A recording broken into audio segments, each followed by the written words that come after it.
Welcome to Reconnection, the podcast that connects rare disease patients and educates medical professionals and the public, and raises awareness for the 95% of rare conditions that currently lack FDA-approved treatments. I'm your host, Joanna, and today's episode is one of incredible perseverance,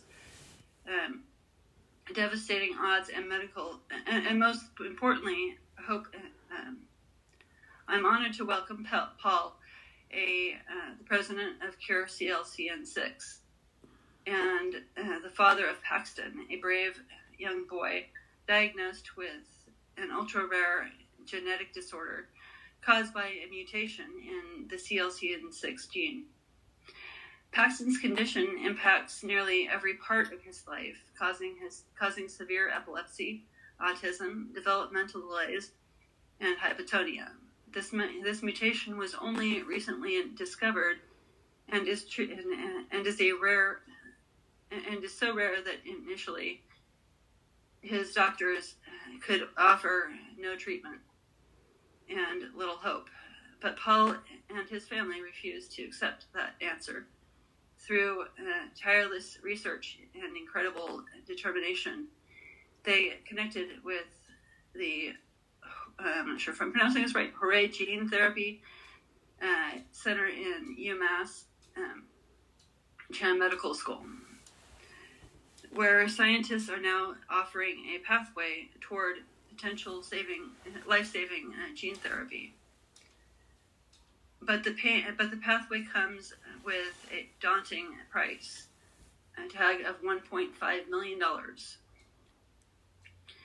In this episode, we'll hear about Paxton's journey, the hurdles his family faces, and how they are fighting not only for their son's future, but for all families impacted by the CLCN6 disorder. As always, please remember this podcast is for educational purposes only, and not to substitute medical advice. Please consult a qualified healthcare provider before following anything in this podcast. Also, please keep the comments respectful and keep politics out of the comments. Let's see. What were the first signs something might be different?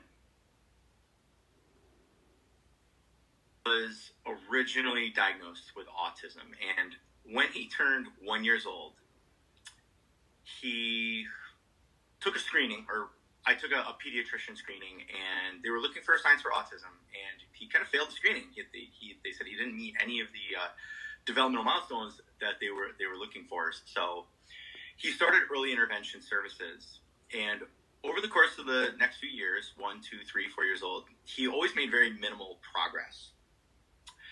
All of his challenges, though, were just chalked up to being autistic. When I say challenges, I'm talking about like intellectual challenges. Fine motor skills were very behind. Gross motor skills were very behind. He didn't walk until he was about 16 months.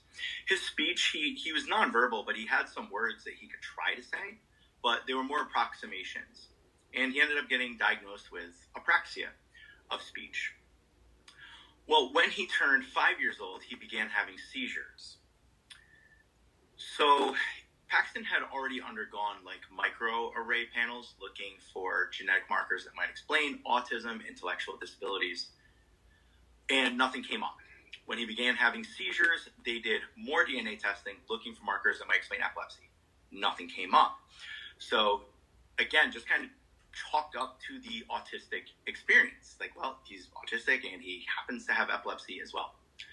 After a year of being on medications to try to control the seizures, we could not get full seizure control. So an epileptologist ordered whole exome sequencing. And that is when they found that he actually has a mutation on the CLCN6 gene. So a lot of his challenges presented as autism, epilepsy, and apraxia, of speech. So what was the process of going from initial autism suspicion and to discovering the CLCN6 mutation? When you have a child with special needs, comparison's the thief of joy, but I think it's only natural to compare ourselves and compare our children to other children. And there's this grief process that happens when your child isn't able to do things that other kids are. Your child doesn't interact with other people the way that other kids do. And you grieve that because that's not what you imagined for your child when they were born. But you love them just the same, and you'll do anything to protect them. And when we ended up getting the diagnosis that he has a mutation on the CLCN6 gene, I'll never forget this phone call with the genetics counselor. And it's giving me anxiety again just thinking about it. So they told me that Paxton has this very rare mutation. It has only recently been discovered by researchers, so not a lot of information was known about it. But the only thing they do know is that it's neurodegenerative. And I asked, okay, so what do we do? And they said, well, there's no treatment and there's no cure. And so from that moment on, your brain just goes to, he's going to die. Like, this is just going to get worse and worse. Because when you go home and you start Googling the gene and the symptoms, the research paper that was available at the time, well, that was written by the researchers at the Max Delbruck Center for Molecular Medicine in Germany, was very grim. Some of the children had already passed away. So now you find yourself in that bargaining part of grief where you're like, why couldn't it just be autism and epilepsy? Why does it have to be like a genetic mutation? Like, you would give anything for it just to be autism and epilepsy and not a neurodegenerative mutation. So, addressing that answer, I did want to say hi. So just to do notice that I am getting some of those comments on it. I'm trying to stay on camera. And and let's see, how did it feel to finally get a diagnosis after years of uncertainty? And what did the doctors tell you about what to expect? There's a lot of denial. We like to think we're pretty logical, rational people, but your brain does go to, maybe there was a mistake. Should we get him tested again? This can't. Diagnosis after years of uncertainty, and what did the doctors tell you about what to expect? There's a lot of denial. We like to think we're pretty logical, rational people, but your brain does go to, maybe there was a mistake. Should we get him tested again? This can't.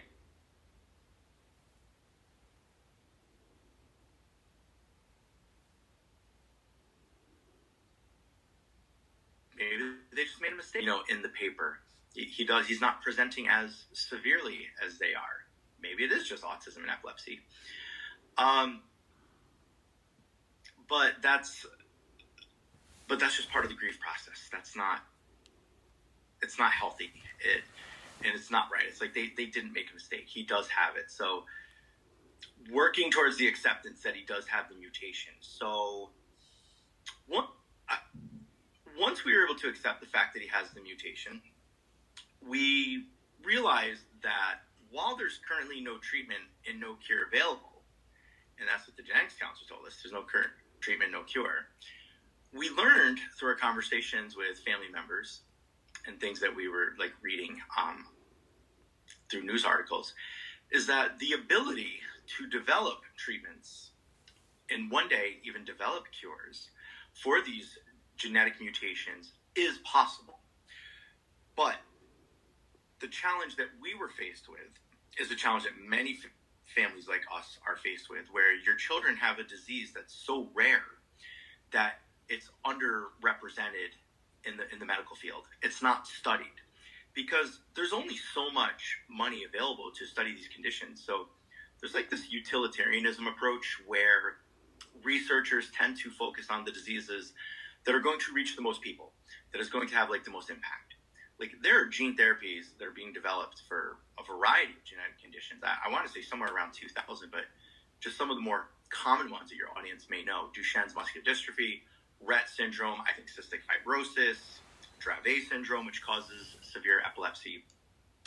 All of these have some gene therapies that are being developed.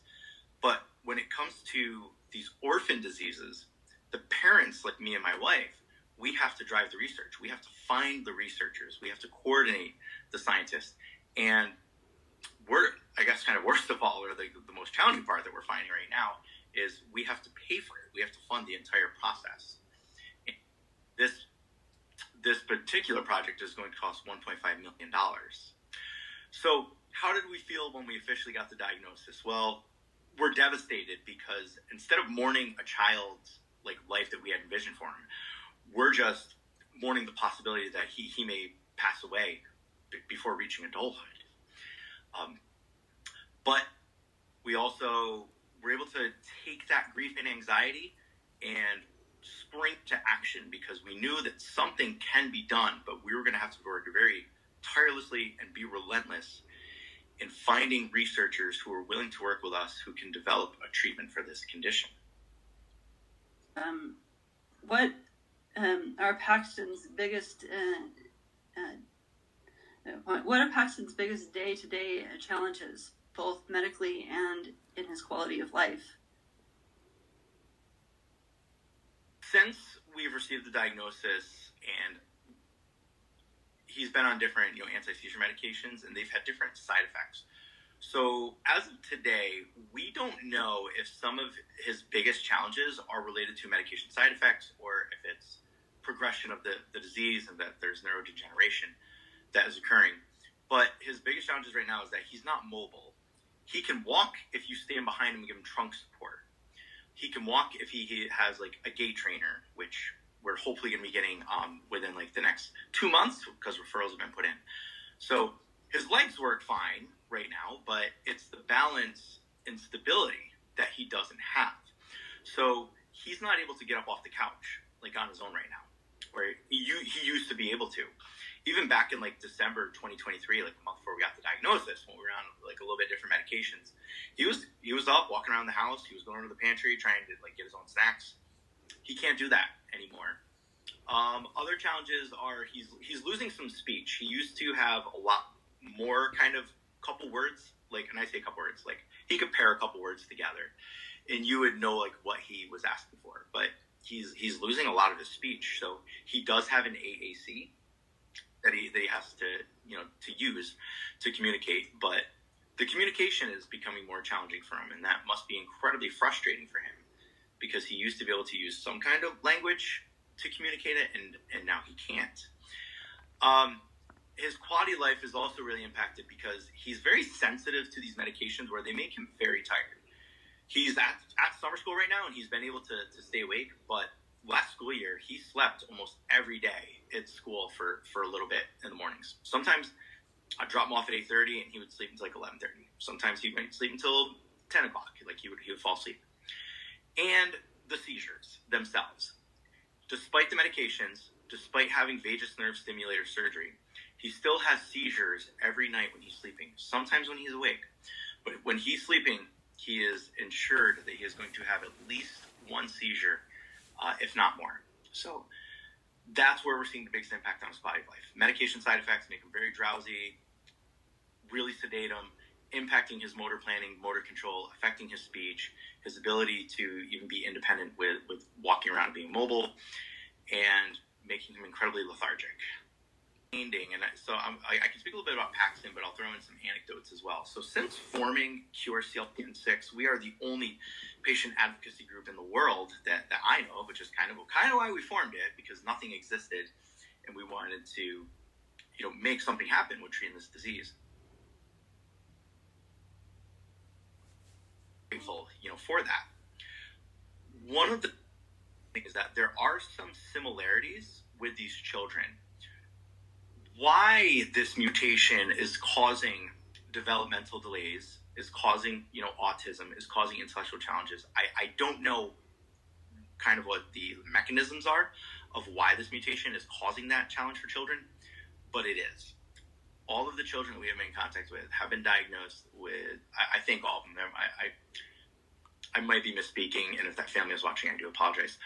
Almost every family, the child has been diagnosed with autism spectrum disorder. Every child is well behind where they should be developmentally, so they're exhibiting global developmental delays. Why that's happening, I don't know.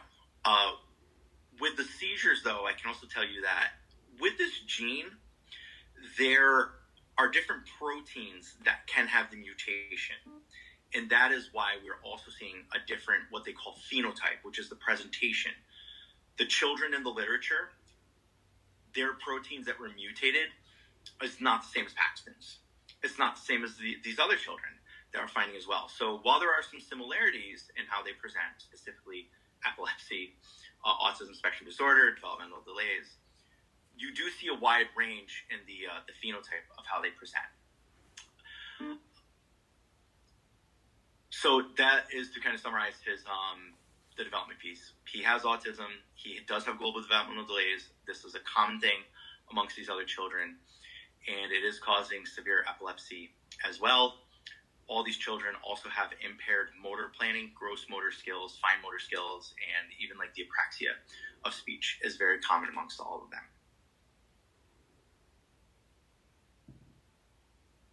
You do know a few others. So, even though they might not be local, but if you do hold the events, they a lot of times will come. We're in the United States. There's only one other family in the United States, but they're kind of on the other side of the country. There's a couple families in Mexico. There's a family in Canada that has just reached out to us, Ireland and Scotland.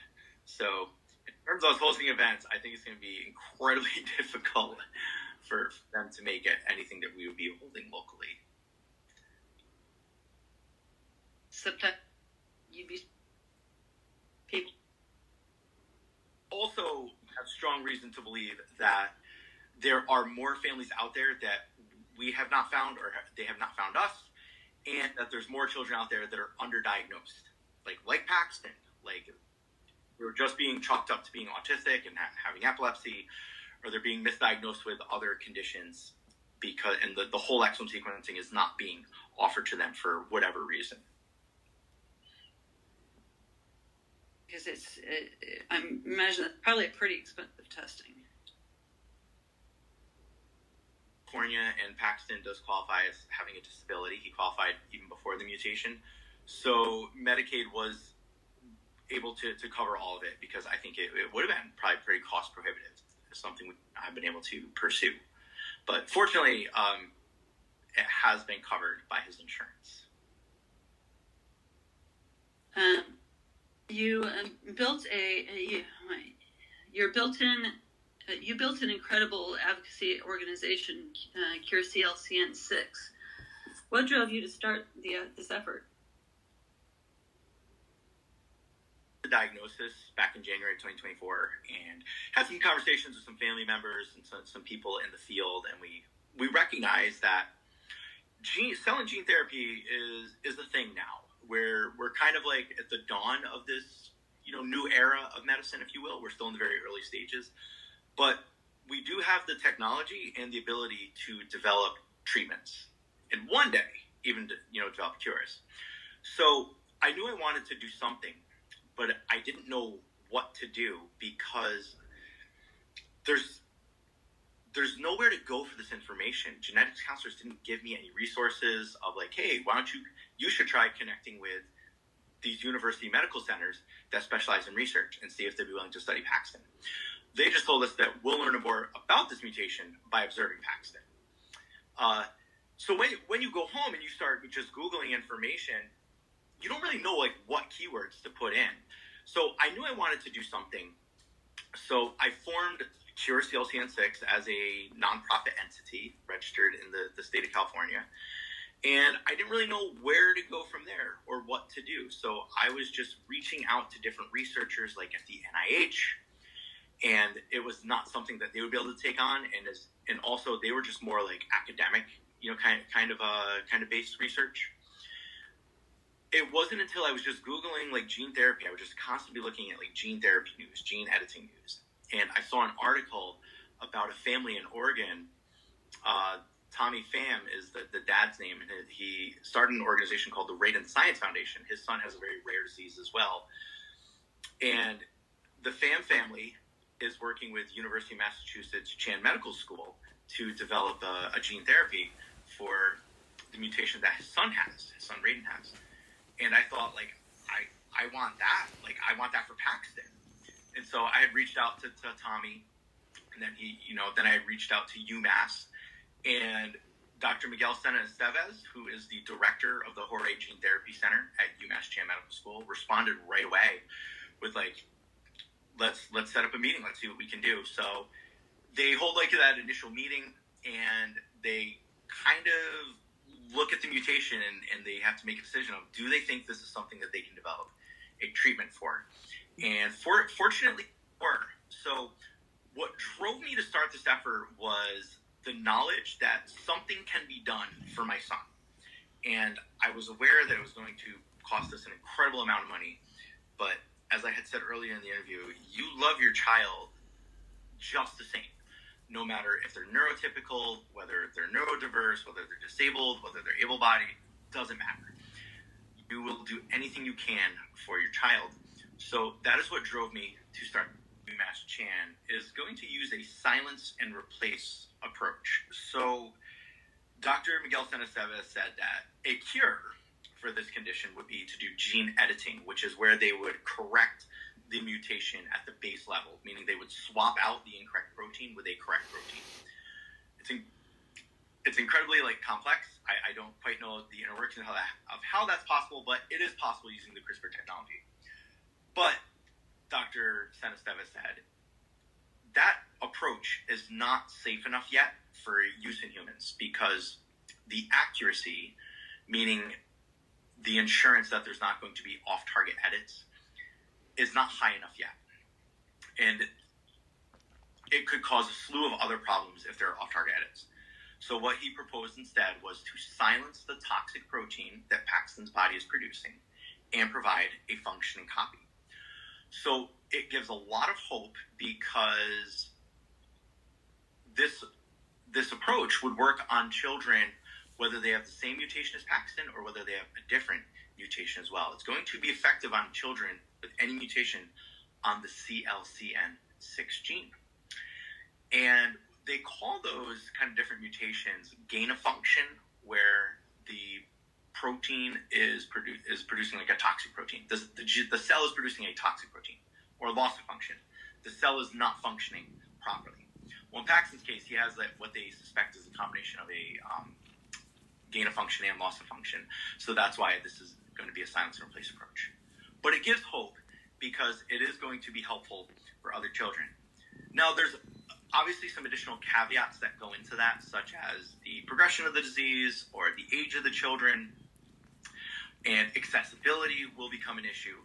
But at least parents today who are aware of our organization, or maybe they're just getting that diagnosis today, or maybe they're just going to find us today, they can at least sit there and know that there is an organization out there is scientists out there who are actively developing a treatment for this mutation that their children will likely be able to benefit from.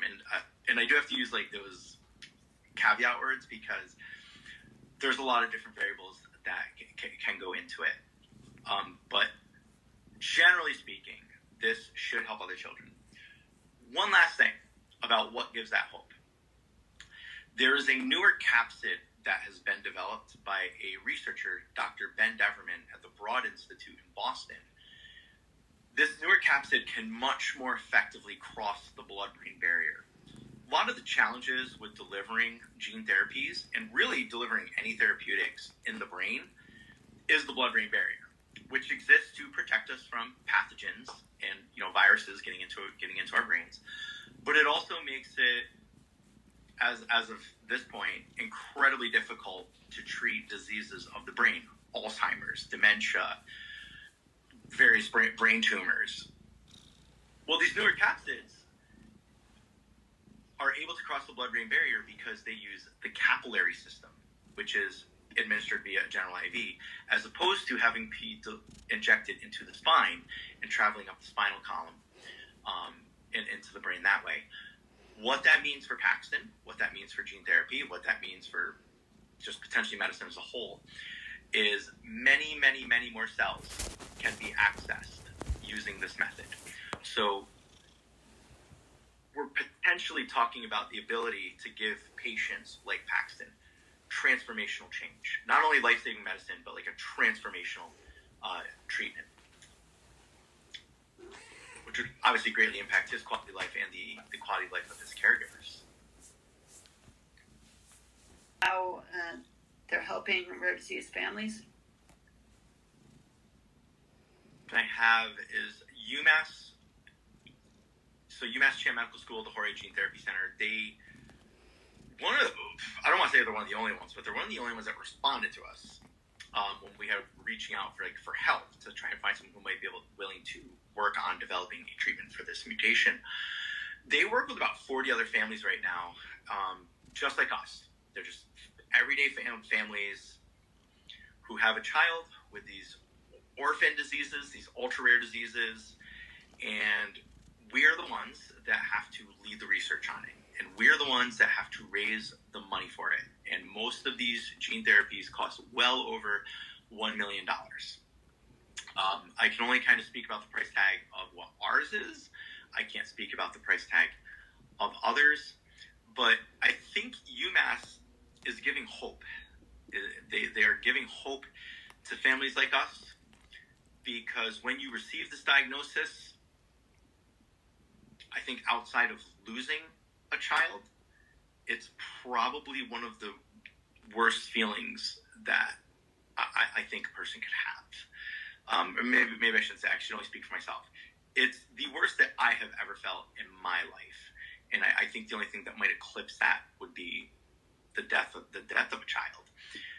But when you are faced with that very real prospect, and you are also told there's no treatment, there's no cure, that you're just going to sit here and watch your child deteriorate until they pass away, it's as devastating as it sounds. So UMass, through their technology, through their researchers, and through their willingness to work with these other families, gives hope. And that hope that keeps us going, that gets us out of the bed in the morning, that keeps us pushing into fighting, that every day we are actively trying to raise awareness and raise money so that we can make this gene therapy happen for our son and to pave the way for the other children that we are finding and that we are yet to find. So the fundraising goal of $1.5 million is both inspiring and overwhelming. How are you approaching the challenge and how can others help? Great question, because as I kind of said, when you get this diagnosis, there's nothing you can do. It's like, put me at the base of the mountain, we'll figure out how to climb it. Well, climbing it is a lot harder than I had anticipated. And I remember back to my initial email that I had with Tommy Pham with the Radiant Science Foundation. Before I even connected with UMass, I just kind of saw his article and I shot him an email and introduced myself. And he did tell me that he thinks fundraising was like the hardest part of all this. And I kind of thought if you just find the researchers, that felt like the hard part. Promoting our local fundraisers, whether they're community events or they're restaurant fundraisers, we have some success with them. But the challenge is letting our community know. We live in a community of 113,000 people, and the two towns next to us also have over 100,000 people. Pretty heavily populated this part of Southern California. So there's a lot of people who could potentially come help with these events. And by come help, it's like, could attend your events. But the messaging is the hardest part. It's the absolutely hardest part. I ran into another parent that was in class with Paxton a year ago, so she understands what's going on with them. And she's like, I didn't even hear about these events that you're doing. We're doing a clothing drive. And I remember talking to her, I'm like, yeah, I was like, we're really finding outside of promoting our events on like Facebook, Nextdoor app, or putting in like a local like newspaper, we don't know how to reach people. So that is one of the biggest like challenges. What we are finding that works really well is, since we are a 501c3 charity, we are able to attend community events and get a nonprofit booth to promote our organization and solicit donations. We were at a local event this past weekend. It was a 3-day event, and people come from all over California, and some people traveled from out of state as well. We have people coming like from Arizona and Texas. What my wife and I found to be very effective was just asking people if they'd be willing to make a small dollar donation. People would walk by and say, fundraise, be like, hi, I'd be like, I'm fundraising for my son. He has a rare disease, and we're working with University of Massachusetts Chan Medical School to build a gene therapy. So we're here today to ask if people are able and willing to make small dollar donations, because every dollar helps. That approach like absolutely blew us away. Normally when we would be at events, it was a little more wordy. It wasn't as concise. We would tell people how much we had to raise. We would ask for a donation. Maybe like 10% of people would donate. Asking just for small dollar donations, using that quick hook and approach, I think the conversion rate was 70 to 80%. So that was hugely successful. We actually received about $1,700 in small dollar donations at this event. So what that tells us is that we think we have a good hook. We think we have a good approach. Where we're going to run into some problems is there's a lot of money that has to be raised in a little bit of time. And how do we scale something like that up? How do we're a husband and wife, and we have our kids have special needs. How do we get at as many events as we can? So that would have to be scaled up. Another way people could help potentially with these events would be hosting tables for us, under our 501c3 umbrella. This is just kind of a general thing. I haven't really ironed out how it could work, but these are things I think about. How could people help? Well, making a monetary donation is probably the most direct and effective way. But if there was other ways people wanted to help, we could talk about in their community hosting like profit sharing at restaurant fundraisers, because that marketing, it's that communication, it's getting people in. We are a 501c3 organization, so we would be eligible to participate in these events. That would be one way to help. Being a host, recruiting people to attend these restaurant events. So people go out, they eat some pizza, they order burritos, get some chicken wings, whatever the restaurant is, and we get a little bit of the proceeds. So people go out, they're going to go out and eat anyway. Helps us out as well. Or hosting events, or at hosting tents at community events, street festivals. We could pay for the fee, and if people are willing to go out and help to collect the money for us, that would be a huge help, because it's going to give us reach into different communities. And me and my wife are only 2 people, and we can only do one event at a time.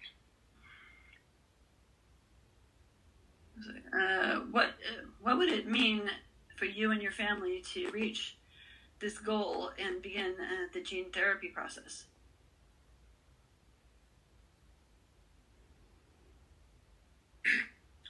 We love our son and our daughter, because we have a 5-year-old daughter.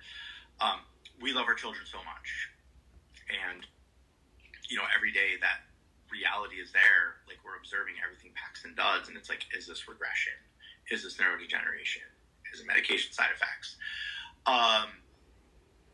Every day we're just constantly, worried about losing him.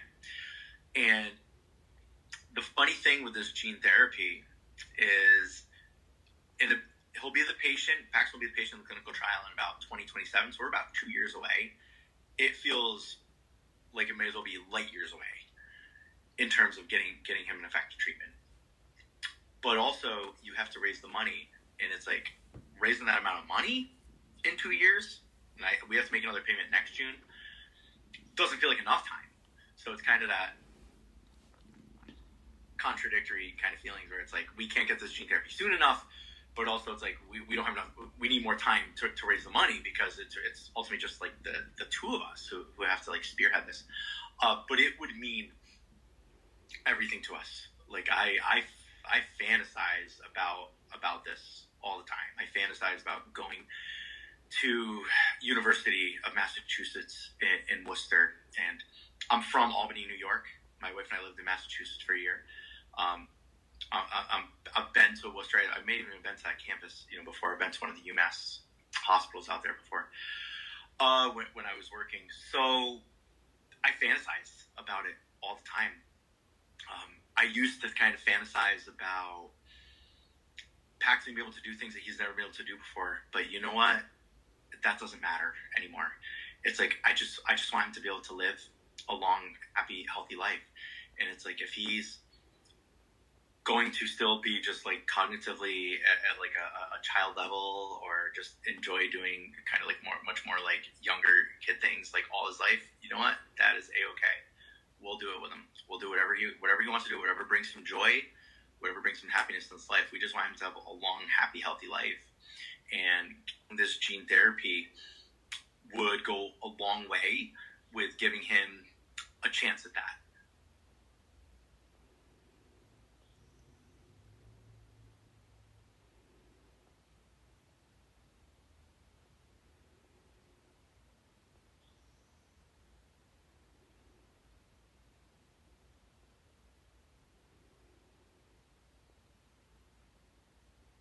January 2024, we just didn't know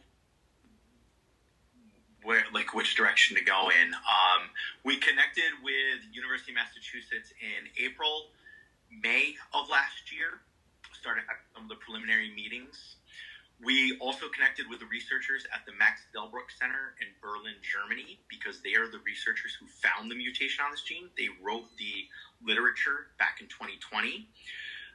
They actually participated in some of the planning meetings to kind of develop like a proof of concept.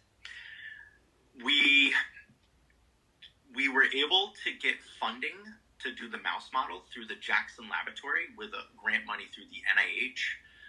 I was just listening to a podcast last year and just heard it on a whim, and I just reached out to them because they were accepting applications for like these orphan diseases. And so it kind of converged at the same time. It's like, got this phone call with UMass, got this phone call with Jackson Laboratory, and I put in the entry, and it was accepted that they would do a mouse model to study the variant, and brought them together.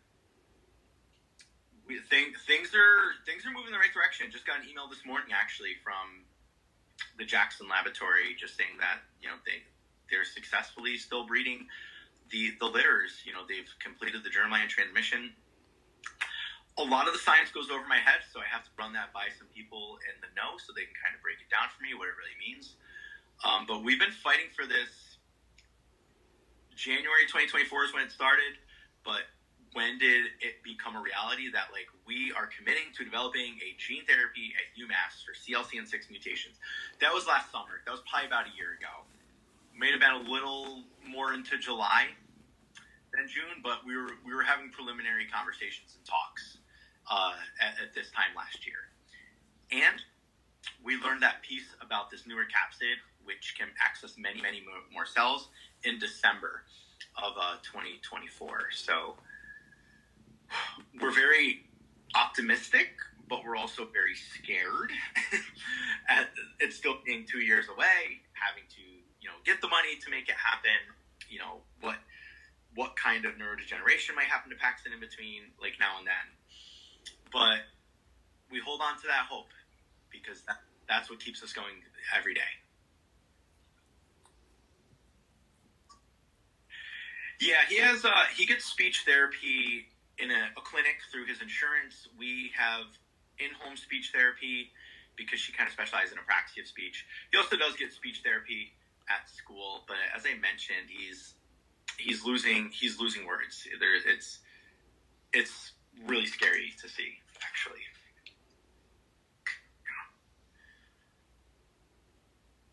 Line on the therapy, on the that you have for getting this money.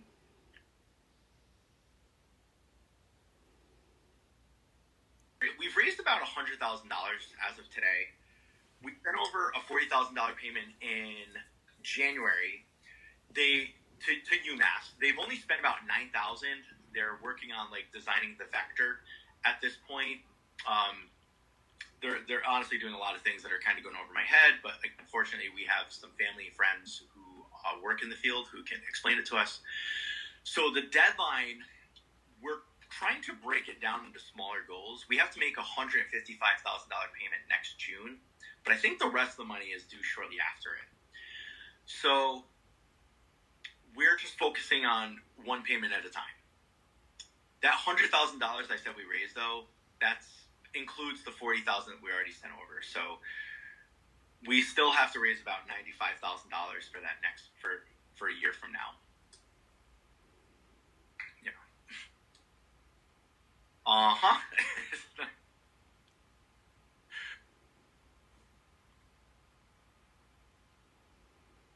Families who might feel alone or helpless in their search for answers.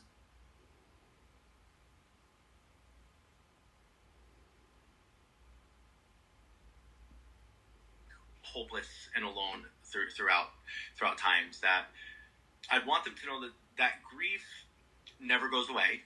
It's going to be what they call a constant companion now. But that grief can also motivate you and drive you. And I would tell you that if there is an organization that is already developing treatments for the same mutation or same disease that your child has or that you have, I would connect with them, because it's going to be a lot easier to fundraise as a group of individuals to get to these goals. Now, if you were in a position like myself or like the family in Oregon, where you're kind of it, I am happy to kind of give some advice about some things that have worked, that have not worked.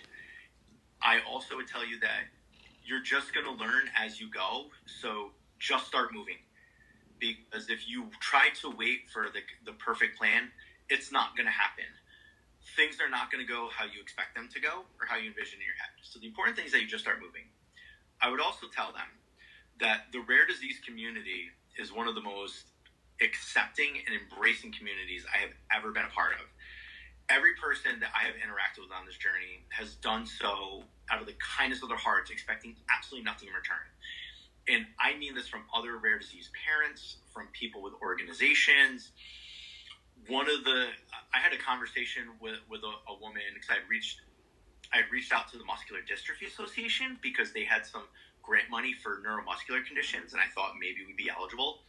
We're not, but they said, you know what? One of our VPs, Angela Leck, should be happy to talk to you.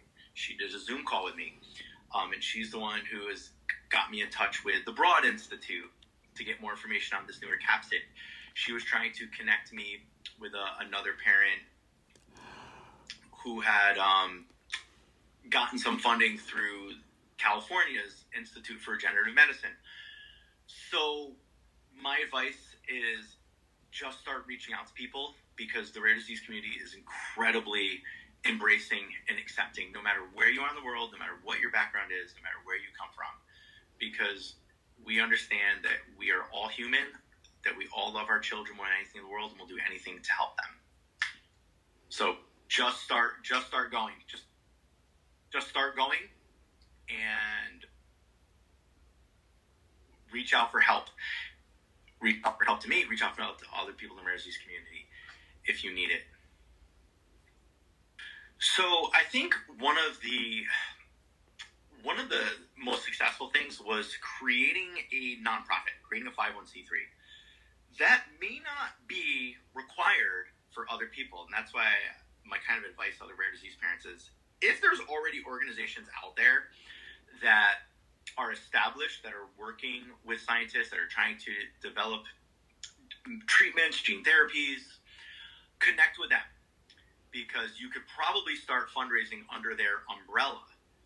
I think the best example of that I can give is, I believe it's the SPG50 mutation. So that gene therapy has already been developed. Terry Piravalakis, very nice man who spoke to me a couple weeks ago, he was in a situation I was in years ago with his son, Michael. He was living in Toronto at the time.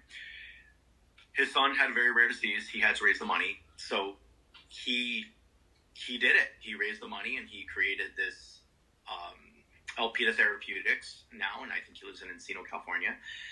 Now there are other families that are getting diagnosed with these SPG50 mutations. So Terry already laid the groundwork. So these other families that are coming along, they don't have to start from the ground up like I am or Terry did or Tommy Pham with Raiden Science Foundation does. They still have to raise the money for the clinical trial, which can be extremely high. But they're able to operate under like another 501c3 umbrella. So what worked for us is creating a 501c3 organization because nothing existed. Cure CLCN6.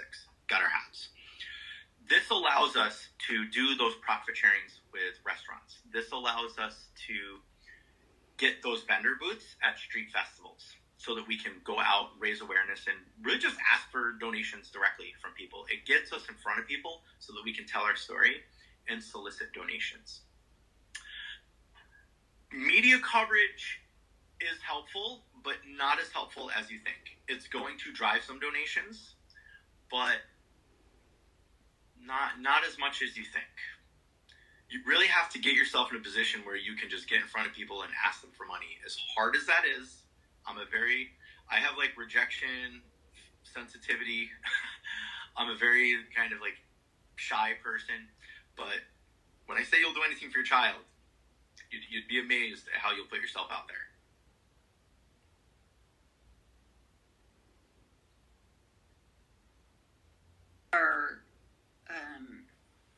Our global, but or at least national.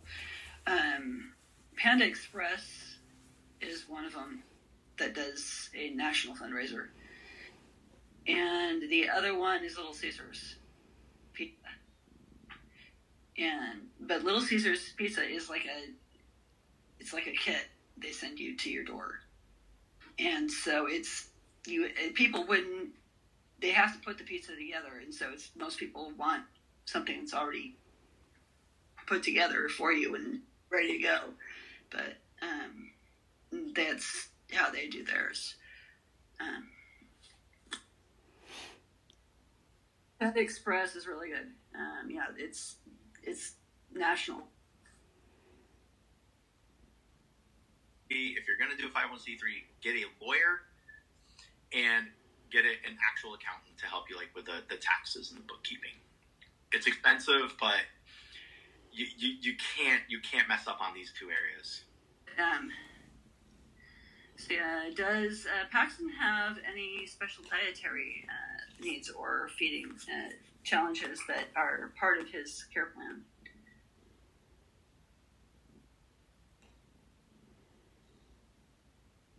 Because that is proven to be very effective with treating epilepsy, but it's very hard when you have a child who's already a restricted eater.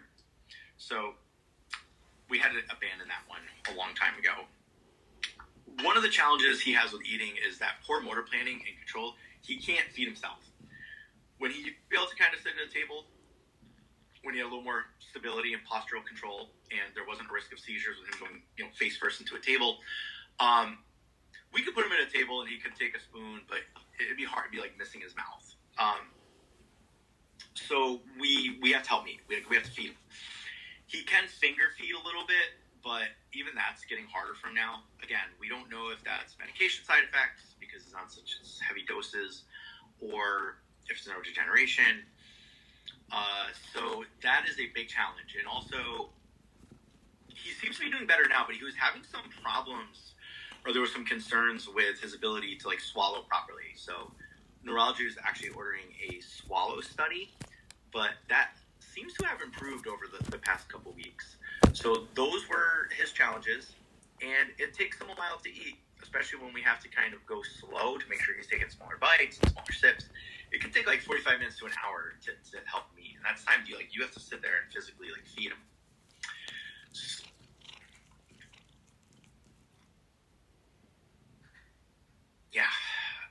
Yeah. So it eats into your time. as well, because your special needs parent, our daughter is autistic. She has low support needs. She's incredibly independent, but we still have to like redirect her and make sure she's not getting into things she shouldn't be getting into.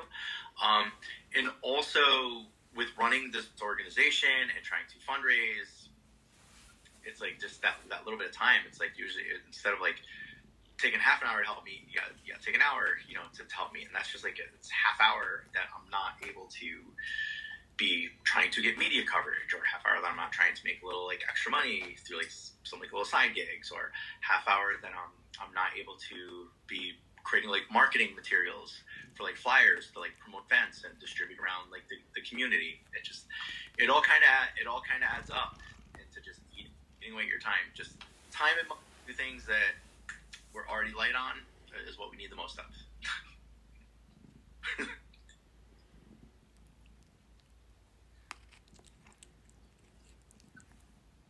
Of us, what it means to advocate for your child.